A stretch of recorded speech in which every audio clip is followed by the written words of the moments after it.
چنانچہ میں اس کے من میں ایک حدیث سنا کر جو حضرت عمر رضی اللہ تعالیٰ عنہ کے عہد خلافت کے آخری ایام کا واقعہ ہے آج کی گفتگو ختم کر دوں گا. بڑی اہم حدیث ہے. السلام علیکم ورحمۃ اللہ وبرکاتہ. دوستو آج کی ویڈیو میں ہم بات کریں گے حضرت عمر بن خطاب رضی اللہ تعالیٰ عنہ کے آخری حج کے واقعے کے بارے میں.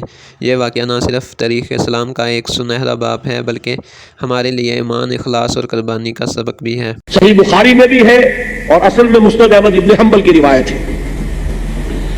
حضرت عمر رضی اللہ تعالیٰ عنہ اپنے زندگی کے آخری حج پر تھے. وہاں حضرت عبد الرحمن بن عوف رضی اللہ تعالیٰ عنہ آئے، مکہ مکرمہ میں تھے. انہوں نے کہا کہ امیر المومنین میں ایک چہمہ گوئی سن رہا ہوں، ایک سازش ہو رہی ہے، کانسپیریسی ہے. کچھ لوگ یہ کہہ رہے ہیں کہ جیسے ہی عمر کی زندگی کا چراغ گل ہوا، جیسے ہی عمر کا انتقال ہوا رضی اللہ تعالی عنہ، ہم بغیر کسی مشورے وغیرہ کی مہلت دیے ہوئے فوراً فلاں شخص کے ہاتھ پر بیعت کر لیں گے.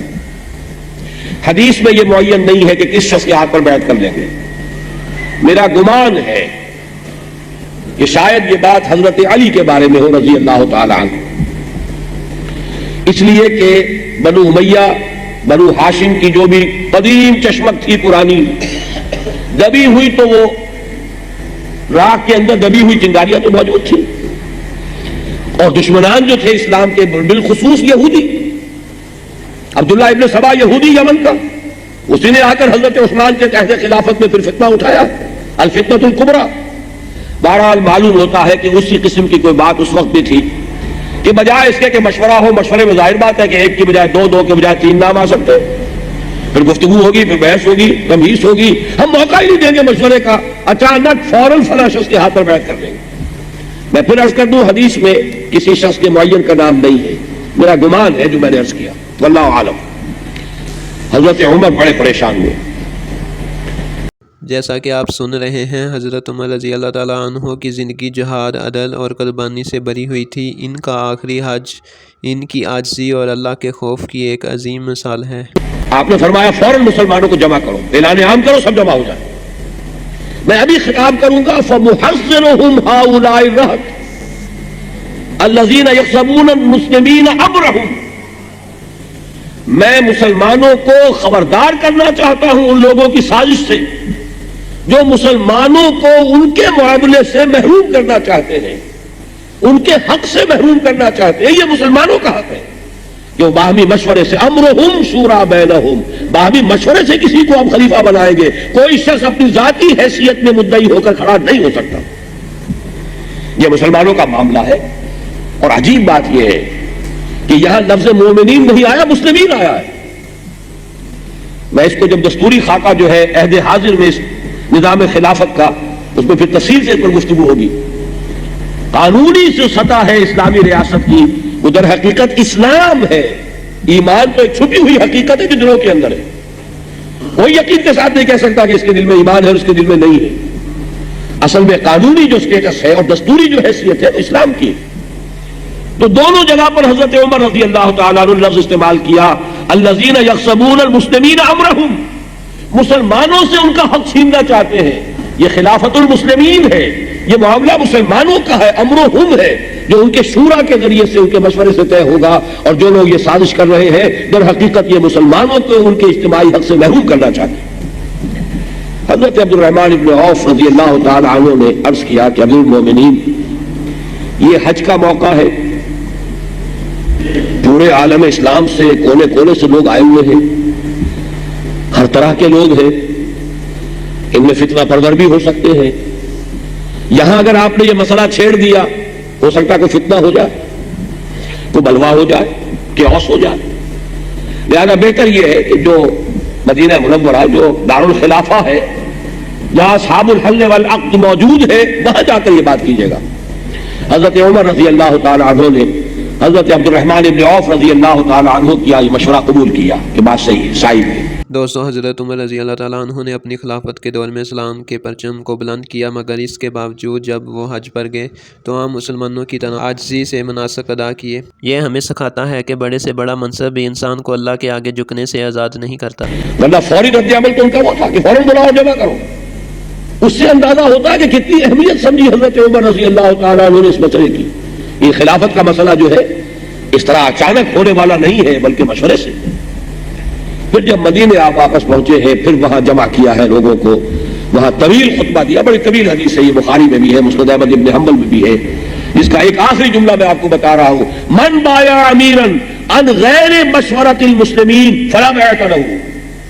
جو شخص مسلمانوں کے مشورے کے بغیر کسی خلیفہ کی بیعت کرے گا اس کی کوئی بیعت نہیں, وہ بیعت نل اینڈ وائڈ ہو جائے گی.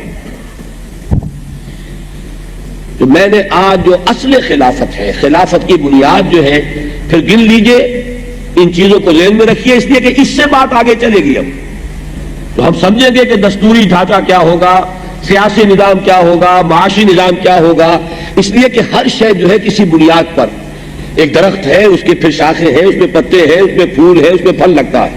تو اصل جڑ سمجھیے, خلافت اصل میں ضد ہے حاکمیت کی.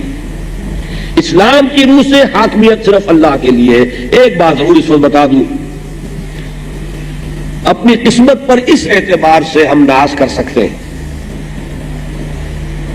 واحد ملک ہے یہ پاکستان جس میں جس وقت ہماری آبادی مشرقی اور مغربی پاکستان کی ملا کر 10 کروڑ ہوتی تھی, سن 49 کی بات کر رہا ہوں, ہماری جو سب سے اونچی اسمبلی تھی, دستور ساز اسمبلی, جو گویا کہ اس پوری قوم کی زبان کی حیثیت رکھتی تھی, اس کی طرف سے بولنے کی مجاز تھی.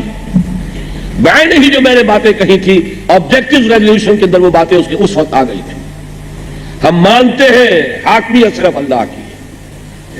یہ بہت عجیب واقعہ ہے 20ویں صدی عیسوی کے وسط میں, جبکہ پوری دنیا میں مادیت, الحاد, سیکولرزم کا غلبہ, فیصلہ کن غلبہ, 10 کروڑ سے زیادہ لوگوں کی نمائندہ اسمبلی نے اعلان کیا, دستبردار ہوتے ہم حاکمیت کے دعوے سے. حاکمیت اللہ کی. ہمارے پاس جو اتھارٹی ہے وہ ایک سیکریٹ ٹرسٹ ہے. یہ الفاظ آبجیکٹو ریزولوشن کے, سیکریٹ ٹرسٹ. جو پاور, جو اتھارٹی ہمارے پاس ہے ہماری ذاتی نہیں ہے, ڈیلیگیٹڈ ہے, اس حاکم کی عطا کردہ ہے. اور یہ ایک مقدس امانت ہے, اور یہ انہی حدود کے اندر یہ اختیار اور اقتدار استعمال ہوگا جو اصل حاکم نے معین کر دی.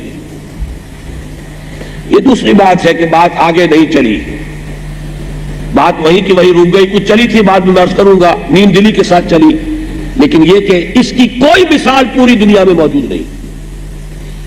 حضرت عمر رضی اللہ تعالیٰ عنہ کے دل میں ایک ہی فکر تھی کہ میرا خاتمہ ایمان پر ہو اور اللہ مجھ سے راضی ہو جائے. یہی وہ سوچ ہے جو ہر مومن کو اپنانی چاہیے کہ کسی بھی ملک میں, کسی خطہ ارضی میں دستور ساز اسمبلی نے یہ الفاظ پاس کیے ہوں, اور وہ جو ہے ہمارے ہاں پریمبل کے طور پر آج بھی دستور میں موجود ہیں.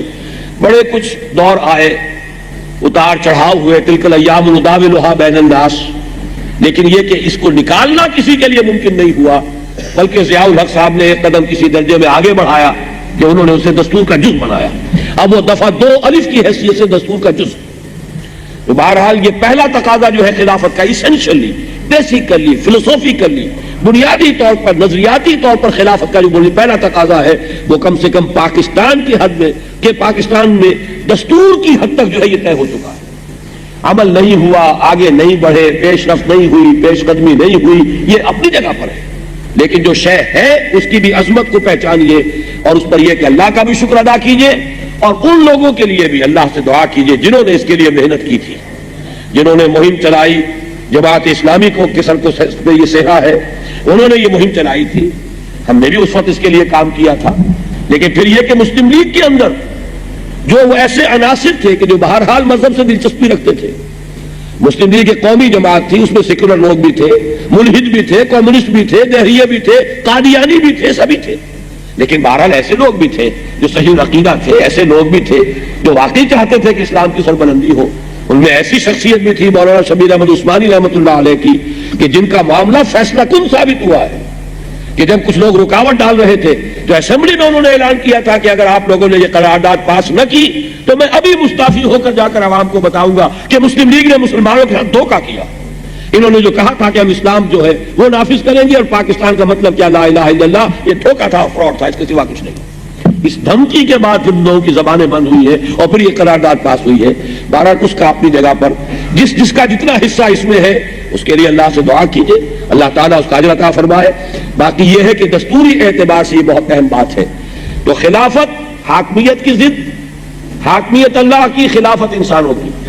اللہ نے دی تھی تمام انسانوں کو, جو حاکمیت کے مدعی ہو وہ اس سے محروم. گویا کہ اب یہ خلافت مسلمانوں کا حق ہے. دوسری طرف جب تک نبوت کا سلسلہ جاری تھا خلافت بھی شخصی تھی, نبی شخصاً خلیفہ تھا. یا داؤد انا جعلناک خلیفۃ فی الارض. جب نبوت ختم ہو گئی اب شخصی خلافت ختم ہو گئی. اب یہ امت مسلمہ کی مجموعی معاملہ ہے, یہ امر المسلمین ہے. ادھر سے جو ارتقاء ہوا ہے تمدنی وہ بھی یہی پہنچا ہے کہ اب جب کہ انسان کے اندر جب آدم ہوا ہے خود شناس و خود نگر, جس کے نتیجے میں وہ پرسنل ساورنٹی جو ہے اس نے پاپولر ساورنٹی کی شکل اختیار کی ہے. گویا کہ اس کے ساتھ مطابقت ہے کہ اب جو یہ خلافت ہے یہ عوامی خلافت ہے, اجتماعی خلافت ہے, یہ مسلمانوں کا اجتماعی معاملہ ہے. ان کے اپنے مشوروں کے ساتھ یہ طے ہوگا اور نظام چلایا جائے گا. آج میں اسی پر اتفاق کر رہا ہوں. اب کل ہمیں تفصیل سے گفتگو کرنی ہے اس خلافت کا سیاسی ڈھانچہ کیا ہوگا, اس کا معاشی نظام کیا ہوگا, اس کا معاشرتی نظام کیا ہوگا. حضرت عمر رضی اللہ تعالیٰ عنہ کی شخصیت ہمیں یہ پیغام دیتی ہے کہ طاقت, حکومت, عزت سب کچھ عارضی ہے, اصل کامیابی اللہ کی رضا میں ہے. الحمدللہ دوستو, آج ہم نے حضرت عمر رضی اللہ تعالیٰ عنہ کے آخری حج کا واقعہ سنا اور اس سے کئی سبق حاصل کیے. یاد رکھیں موت کا وقت کسی کو معلوم نہیں, اس لیے ہمیں ہمیشہ اپنے اعمال کو درست رکھنا چاہیے.